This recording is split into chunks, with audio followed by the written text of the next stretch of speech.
Hi, everyone. It's Margaret from the Hub right here in Fairfield County. And with May's Mental Health Month coming up, and all of us in need of some mental health support as the grind of COVID and the quarantine lingers on, we wanted to bring you some videos during Mental Health Month about all the ways you can get online support.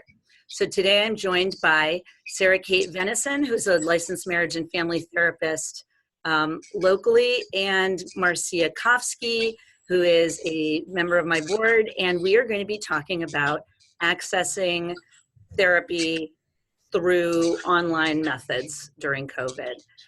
So I'm going to go back and forth between you guys each for some just quick answers. So starting off with, how are you doing mental health wise? Marcea, do you want to give us a quickie? I'm doing well, thank you. I definitely have some bad days. But usually they're followed by better days, sometimes really good days. Good. Glad to hear that part. Kate, how about you? Yep, I would say the same. Every day is a new day, and we're also doing some of the homeschooling stuff. So, got some interesting and unique challenges, but just trying to take it day by day. Great. Okay. So Marcea, you are someone who has been in therapy, and when COVID struck, I know you mentioned to me that at first you weren't sure you wanted to see your therapist through virtual means. So what were you afraid of? It wasn't I thought. I knew I didn't want to use the computer. I didn't trust it. I didn't think I would feel comfortable or safe. I missed a number of weeks of sessions because I refused to do it. Kate, were you also seeing something like that with your clients, dropping out or dropping off?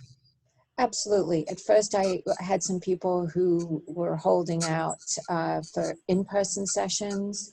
I had some people who were very uncomfortable with video technology. And in the end, we decided on phone sessions. And people's reactions have varied as time has gone on, and other things have become more, come more to the forefront with all of the different stresses. So it changes, I find, from week to week. Yeah, I think we're all finding that. So Marcea, you eventually went for it, and can you tell us what that was? What did you decide to do, and how was it? I decided not to use teletherapy in terms of the computer, and to try the telephone. And there was just something about somebody like looking at me when I didn't know where they were. I didn't like that at all. And the telephone has been a better choice for me, and it's worked out pretty well. It's not as good as an in-person, but definitely helpful. Good. And Kate, you are seeing clients both through phone and video conference? Absolutely. And just to speak to Marcea's comment, I think the first couple of weeks, it's strange, right?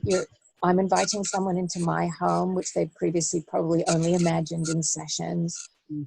People frequently started sessions out with comments like, "Don't mind the mess," or "I look terrible," or, some sort of imagined thing that, inviting me into their home in this strange new way was somehow revealing. So those are all things we had to work through from both sides in order to create that sense of safety and connection that Marcea was talking about. Yeah.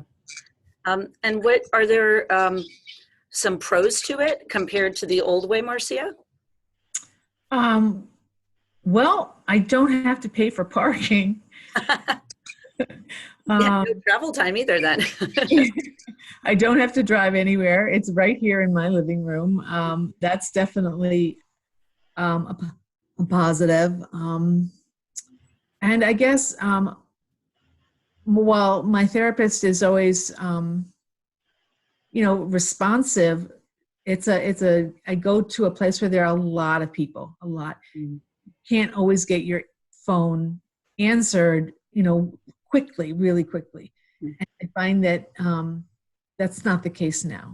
I think people therapists or people are just being more responsive to the patients, and I'm guessing because it is a difficult and unfamiliar way to communicate. Well, more responsive is definitely what we want. That's really great, actually. Kate, what do you see as the overall pros of this lack of in-person contact? Well, I think it takes out for some people who have difficulty with transport, that there are perhaps physical disabilities or other things going on that make it uncomfortable to leave the home. I think this is a wonderful example of where we can still provide mental health support without those things being problematic for people. And depending on your age group, so that, younger folks, I've literally done some sessions with adolescents still in bed, which, not that I'm in bed, they're in bed. And that's sort of an interesting thing, but obviously gives you a window into where they're at. And we're just happy that they're still willing to invite us in and are open to services. So it's interesting. I think it can be helpful, but there's also something to making sure we get up and get moving and into a routine and going to our therapist. So pros and cons. Yeah.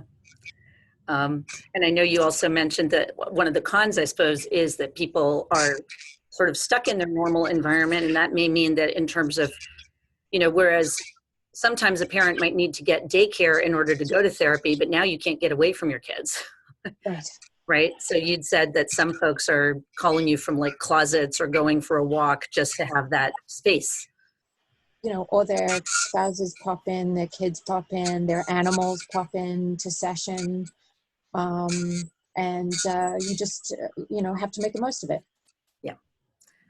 For me personally, I love it when the animals pop in. This is the best. I have a cat scratching the chair right next to me. Right. Hi, Stormy.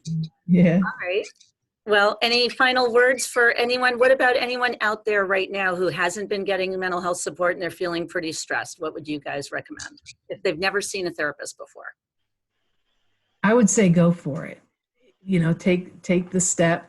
It's really worthwhile. And in this time, it's really helpful to have somebody to bounce things off of. Mm-hmm.